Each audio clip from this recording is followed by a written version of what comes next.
best my hair's ever looked. So I'm gonna give you some hair care tips that actually changed everything for me. Healthy hair starts at the scalp, so that means literally focusing on your roots. You always want to stimulate your scalp, whether it's with a scalp massager like this or a hairbrush.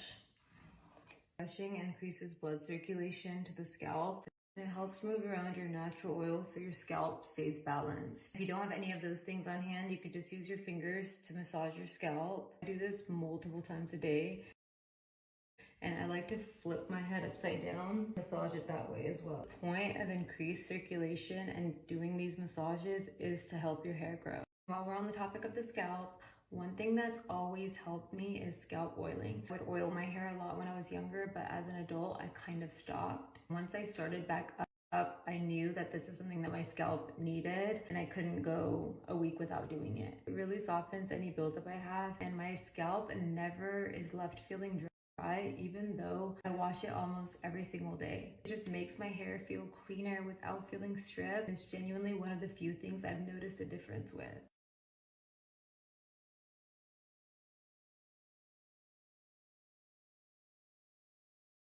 ركبت اكستنشن عند صالون جدا معروف بالرياض.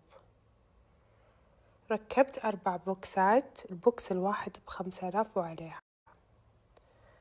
طبعا التركيب قطعت لي شعري، سببت لي فراغات.